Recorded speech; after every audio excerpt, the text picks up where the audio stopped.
اعوذ باللہ من الشیطان الرجیم، بسم اللہ الرحمن الرحیم۔ السلام علیکم ورحمۃ اللہ وبرکاتہ۔ ناظرین، آج ہم بات کریں گے حضرت سفیان ثوری رحمۃ اللہ علیہ کے بارے میں۔ آپ شریعت و طریقت میں کامل اور علوم درسالت کے وارث تھے، جس کی وجہ سے عوام نے آپ کو امیر المومنین کا خطاب دیا تھا۔ علوم ظاہری و باطن پر آپ کو مکمل دسترس حاصل تھی۔ بہت سے مشائخین آپ کی صحبت سے فیضیاب ہوئے۔ ایک مرتبہ حضرت ابراہیم نے آپ کو سماعت حدیث کی دعوت دی۔ جب آپ وہاں پہنچ گئے تو فرمایا کہ مجھ کو تو صرف آپ کے اخلاق کا امتحان مقصود تھا، ورنہ در حقیقت کسی کام کی غرض سے نہیں بلایا۔ آپ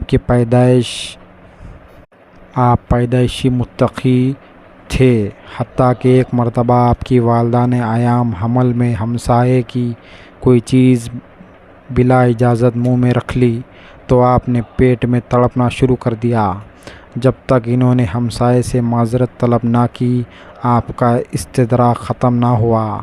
آپ کے تائب ہونے کا واقعہ یہ ہے کہ ایک مرتبہ مسجد میں داخل ہوتے وقت پہلے الٹا پاؤں مسجد میں رکھ دیا، جس کے بعد ہی یہ ندا آئی کہ اے سوری، مسجد کے حق میں یہ گستاخی اچھی نہیں۔ بس اسی دن سے آپ کا نام سوری پڑ گیا۔ بہرحال یہ ندا سن کر خوف کا ایسا غلبہ ہوا کہ غش کھا کر گر پڑے، اور ہوش میں آنے کے بعد اپنے منہ پر تماچے لگاتے ہوئے کہنے لگے کہ بے ادبی کی ایسی سزا ملی کہ میرا نام ہی دفتر انسانیت سے خارج کر دیا گیا، لہٰذا اے نفس اب ایسی بے ادبی کی جرات پھر کبھی نہ کرنا۔ ایک مرتبہ کسی کے کھیت میں آپ کا قدم پڑ گیا تو فوراً ندا آئی کہ اے سور، دیکھ بھال کر قدم رکھ۔ حضرت مصنف فرماتے ہیں کہ جس پر خدا کا اتنا بڑا کرم ہو کہ صرف ایک قدم غلط پڑنے پر مدد فرمائی گئی تو اس کی باطنی کیفیت کیا ہوگی۔ آپ فرمایا کرتے تھے کہ حضور اکرم صلی اللہ علیہ وسلم کے جس قدر بھی اقوال سنے، ان پر عمل پیرا رہا، اور آپ کا یہ مقولہ تھا کہ محدثین کو زکوٰۃ ادا کرنی چاہیے، یعنی 200 احادیث میں سے کم 5 احادیث پر عمل کرنا ضروری ہے۔ ایک مرتبہ حالت نماز میں خلیفہ وقت نے اپنی داڑھی پر ہاتھ پھیر لیا تو آپ نے فرمایا کہ ایسی نماز قطعی بے حقیقت ہے، اور قیامت میں تیری نماز گیند کی طرح تیرے منہ پر مار دی جائے گی۔ خلیفہ نے جھٹک کر کہا کہ خاموش رہو۔ آپ نے فرمایا کہ حق گوئی میں خاموشی کیسی؟ یہ سنتے ہی خلیفہ نے غضبناک ہو کر حکم دے دیا کہ اس کو پھانسی دے دو۔ دوسرے دن ٹھیک پھانسی کے وقت آپ ایک بزرگ حضرت سفیان بن عسینہ کے زانوں پر سر رکھے ہوئے، پیر پھیلا کر آنکھیں بند کیے لیٹے ہوئے تھے۔ لوگوں نے کہا کہ پھانسی کا وقت قریب ہے، تو آپ نے فرمایا کہ مجھے اس کا ذرہ برابر بھی خوف نہیں، لیکن حق گوئی سے کبھی باز نہ آؤں گا۔ پھر اللہ تعالیٰ سے عرض کیا کہ اے اللہ، خلیفہ مجھے بے قصور سزا دینا چاہتا ہے، اس لیے اس کو بدلہ ملنا چاہیے۔ اس دعا کے ساتھ ہی ایک دھماکے کے ساتھ زمین شک ہوئی اور خلیفہ و زر سمیت اس میں دھنستا چلا گیا۔ جب لوگوں نے عرض کیا کہ اتنی اثردار دعا ہم نے کبھی نہیں دیکھی، تو آپ نے فرمایا کہ میرے اظہار حق کی وجہ سے دعا اثردار بن گئی۔ پھر جب دوسرا خلیفہ پہلے خلیفہ کا قائم مقام ہوا تو آپ کے عقیدت مندوں میں شامل رہا۔ جب آپ بیمار ہوئے تو بغرض علاج اس نے ایک طبیب کو آپ کے پاس علاج کے لیے بھیجا، لیکن وہ آتش پرست تھا۔ اس نے آپ کے خاردے کی جانچ کرنے کے بعد بتایا کہ ان کا جگر خوف الہی سے پاش ہو چکا ہے اور اس کے ریزے پیشاب میں آ رہے ہیں۔ پھر اس نے کہا کہ جس مذہب میں ایسے افراد ہو وہ مذہب کبھی باطل نہیں ہو سکتا۔ یہ کہہ کر خلوص نیت کے ساتھ وہ مسلمان ہو گیا۔ جب یہ واقعہ خلیفہ نے سنا تو کہا کہ میں نے تو طبیب کو مریض کے پاس بھیجا تھا، لیکن اب محسوس ہوا کہ مریض طبیب کے پاس پہنچ گیا۔ آپ عہد شباب ہی میں کبڑے ہو گئے تھے۔ لوگوں کے بے حد اصرار پر بتایا کہ مرتے دم میرے استاد نے فرمایا کہ میں نے ہدایت و عبادت میں 50 سال صرف کیے، لیکن مجھے یہ حکم ملا کہ تو ہماری بارگاہ کے قابل نہیں ہے، اور بعض نے اسی واقعے کو اس طرح تحریر کیا ہے کہ آپ نے یہ فرمایا کہ میرے 3 استاد ہیں جو بہت زیادہ عابد و زاہد تھے۔ موت سے پہلے یہ تینوں یہودی، نصرانی اور آتش پرست ہو گئے۔ اس واقعے سے متاثر ہو کر مجھ پر خوف کا ایسا غلبہ ہوا کہ میری کمر جھک گئی اور ہر وقت خدا سے سلامتی ایمان کی دعا کرتا رہتا ہوں۔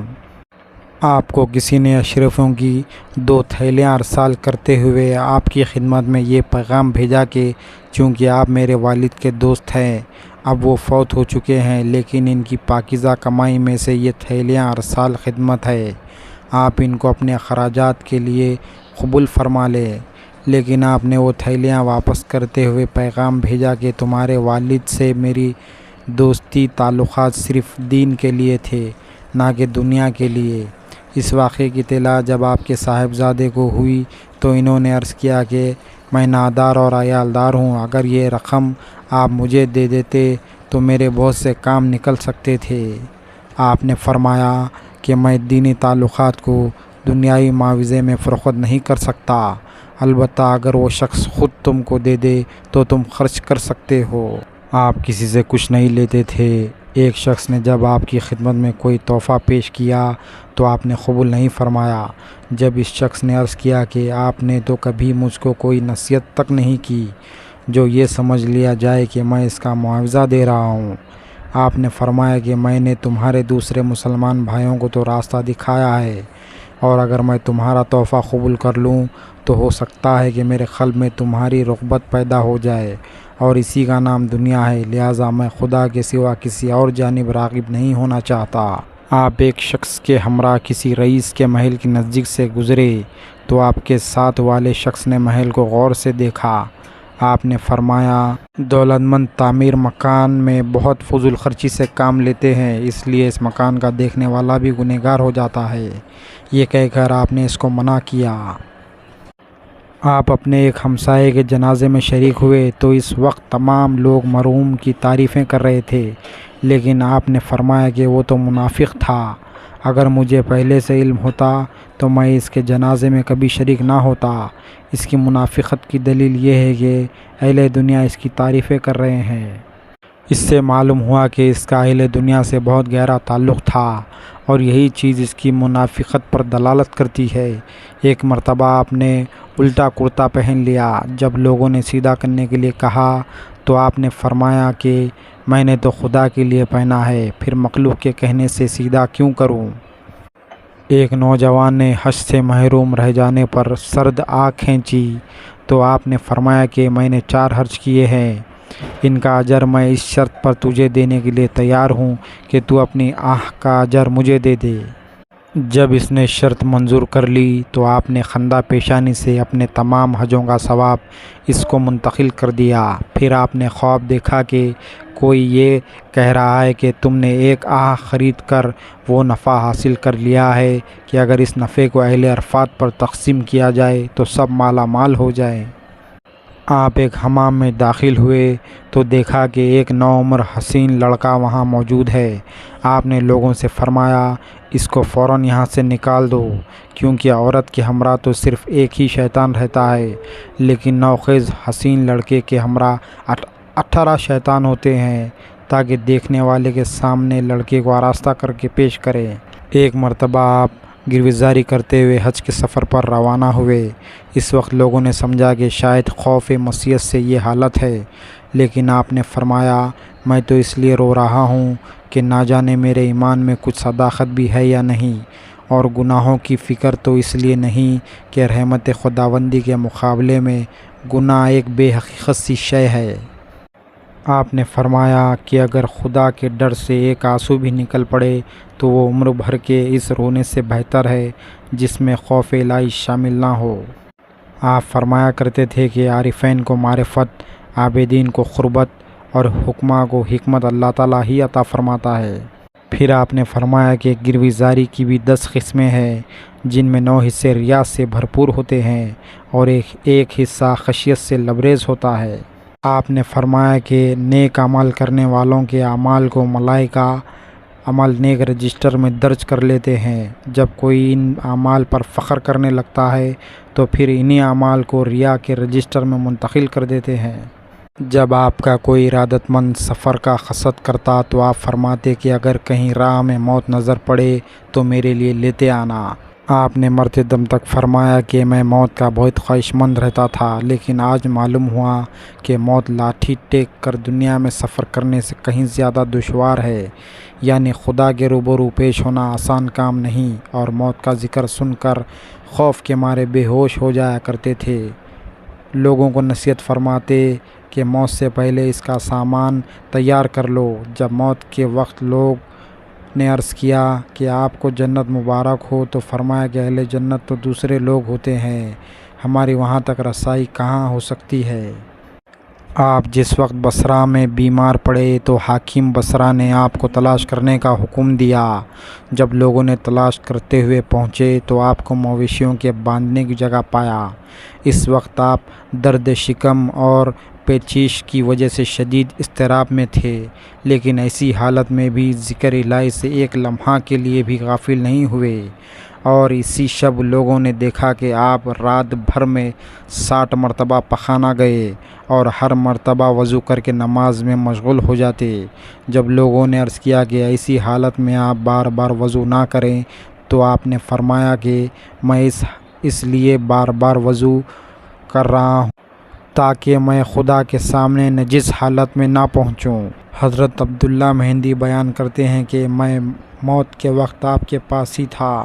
آپ نے فرمایا کہ میرا چہرہ زمین پر رکھ دو کیونکہ اب وقت بالکل قریب ہے۔ چنانچہ میں نے حکم کی تعمیل کر کے لوگوں کو اطلاع دینے کی غرض سے باہر نکلا، اور باہر نکل کر دیکھا کہ ایک جم غفیر ہے۔